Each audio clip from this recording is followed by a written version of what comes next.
cover some details. I am not legally their parent. We did a last will and testament. We did a health proxy, and we did a medical power of attorney. We are domestic partners in the city, although that only allows me to visit him in jail and the hospital. So. How our life has been affected is a question which is impossible to answer in a soundbite. You're going to have to be willing to put yourself out there, and that takes a certain kind of stamina that not everybody has. I think, though, that ultimately that represents maybe about 1% of what parenting is about. And the bigger issue is, you know, just do you want to become a parent? Because that in itself is such an overwhelming task. If you're burning to do that, you're going to manage the other 1%. Both of us are class parents in our children's respective class. We've coached our children's soccer teams, baseball teams. Going back and forth from the cooking to the, you know, driving the vehicle, getting out there, playing the softball. I mean, we do it all. I almost can't remember what it was that we used to do, but what we do now is we plan for play dates, or go to an afternoon matinee of Jungle Book, or decide, are we going to break down and take the kids to Chuck E. Cheese. And we all go to the PTA meetings just so that they can, you know that there are gay people at the PTA meetings.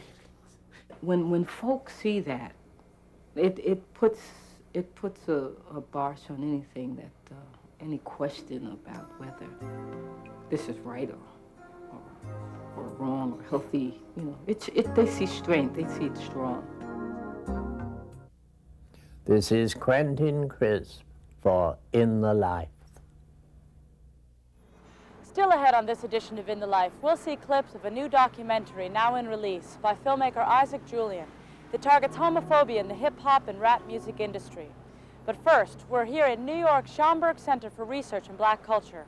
Here, historians can pore over more than 5 million items that document black history and culture from all over the world, including the works of poet and writer Langston Hughes, a leader in the Harlem Renaissance movement, who is honored not only by the auditorium that bears his name, but also by this cosmogram, a visual depiction of one of his best-known poems, The Negro Speaks of Rivers. Langston Hughes's ashes are buried beneath it.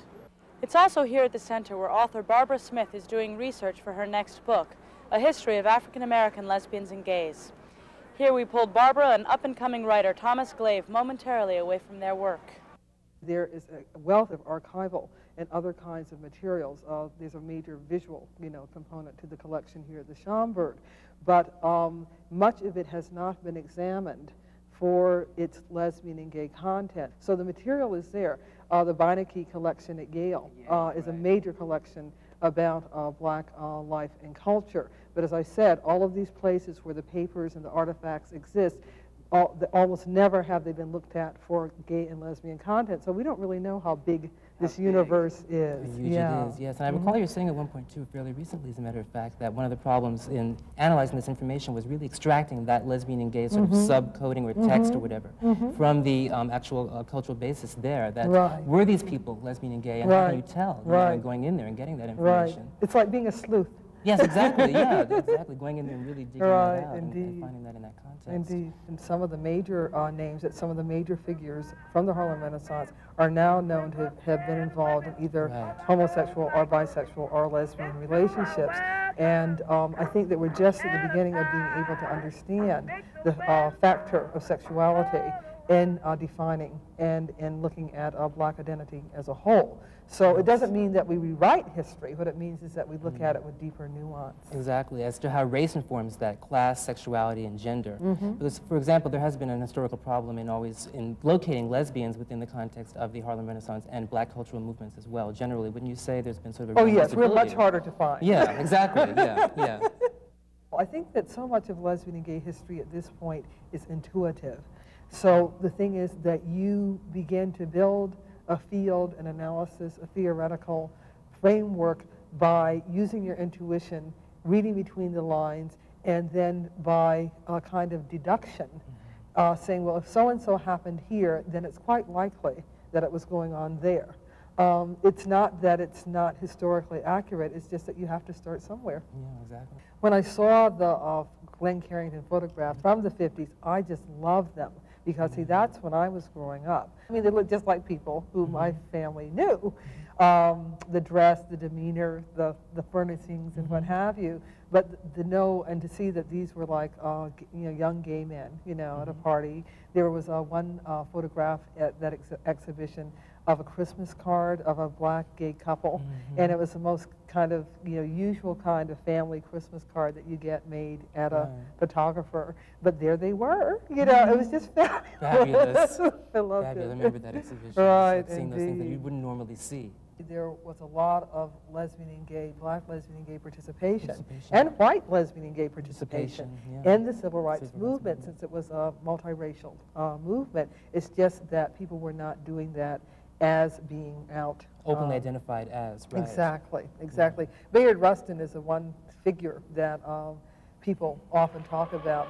He, of course, was a major architect of the civil rights movement, usually working behind the scenes, but he was most visible with the 1963 March on Washington, which was the pivotal kind of watershed moment for the black civil rights movement. A few weeks before the march, Strom Thurmond, sorry I got them mixed up. But Strom Thurmond, brought up all this stuff about Bayard Rustin's sexuality as a way of undermining the march itself. And what happened is, because of the timing of it, and just because of, I think, how important they knew what it was they were involved in, the civil rights leaders, including Martin Luther King, really came to his support.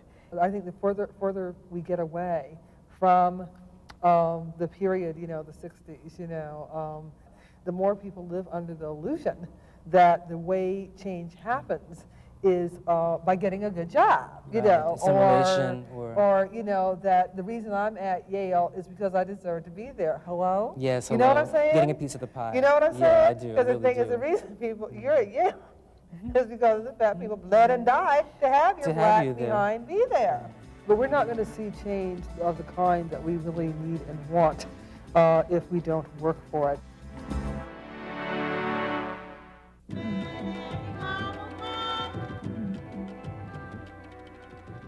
I think generally that people in Britain, if you like, gay and lesbian community is very inspired by the African American movement and the gay and lesbian movement. I think that we draw a lot of energy and inspiration from the movements which happen in America, and I think we could say that we really live in this sort of queer Atlantic culture in the same way that we live in this sort of black Atlantic culture.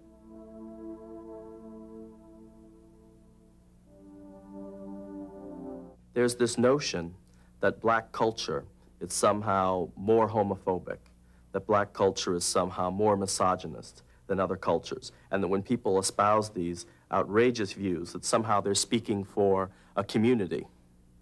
And they are speaking for a community, but that community is not the entire black community. I think if you look at the kind of attitudes towards women you see in rap music, that's we're talking about the way that adolescent boys view women, and certainly adolescent boys are part of the community. But I really have to question this idea of allowing adolescent boys who are espousing sort of adolescent, poorly thought through points of view to speak for an entire community. This boy, playing with his locks, laughs when asked why feelings of hate animate his songs. Well, the feelings is straightforward, as it says in the song, the Buju Banton don't condone homosexuality, and neither should you. Burn him up bad like a old tire wheel. One Buju Banton, you tough. They say boom, bye, bye, in a batty boy. Who why not promote no batty man, them a feel.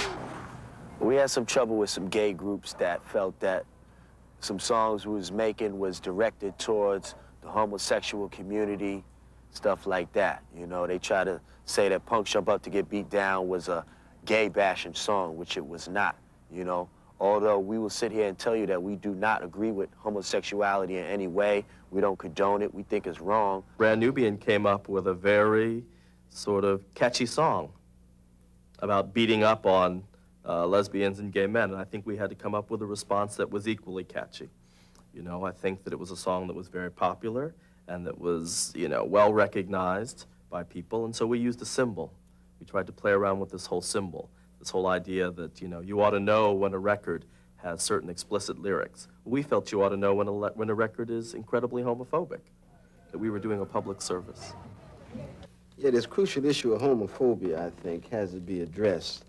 The 6 allusions in the Old Testament and the 3 in the New are often used as an attempt to justify hatred or even murder and killing of gay brothers and lesbian sisters.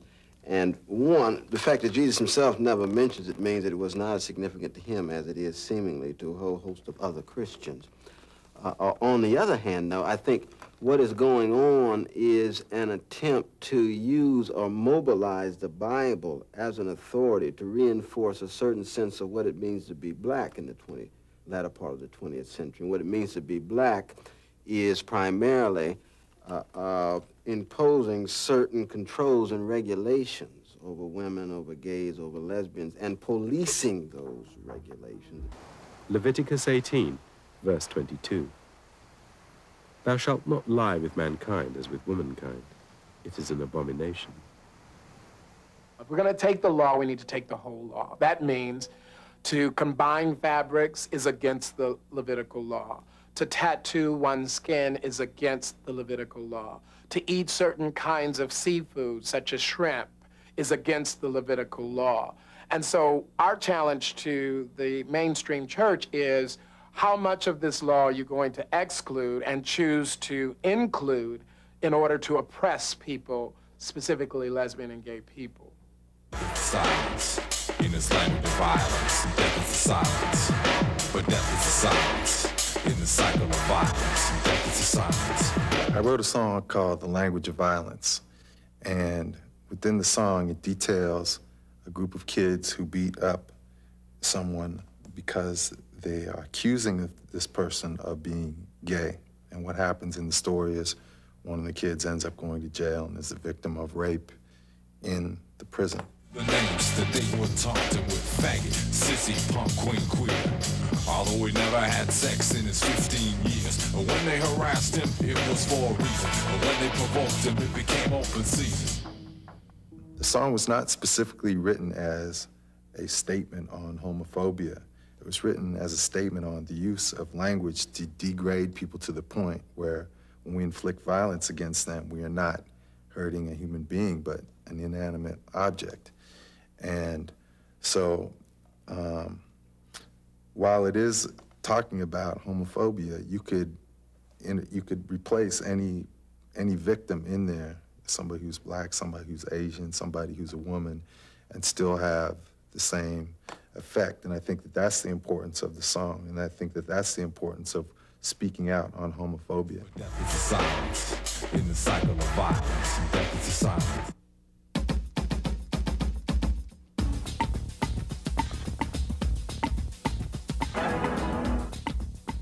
An important new play this theater season is Holiday Heart, written by Cheryl West and presented by the Manhattan Theater Club for its New York City premiere. I caught up with director Tazwell Thompson and some of the cast as they rehearsed for their February opening. I would say that Holiday Heart is about a young girl who is at the age of losing her innocence and also at the age of growing up and becoming a woman. And into her life comes a very unconventional godmother or head of the family who saves her. And that man is Holiday Heart, and he happens to be a drag queen.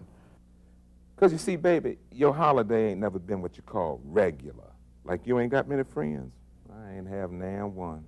I cried too much. Yeah, child, I used to wail. And they said I had a little too much twist in my walk and a little too much song in my talks. So suffice to say, they was a little bit ashamed of their little Leroy. Leroy? That's right, Leroy. Leroy Zachariah. You got a problem with that? I like Holiday better. That makes two of us. In all of us, there is the need to be nurtured and the need to be loved. And also, we have in us the need to love and to nurture. And this girl needs it. Yeah, what kind of mama just ups and leaves?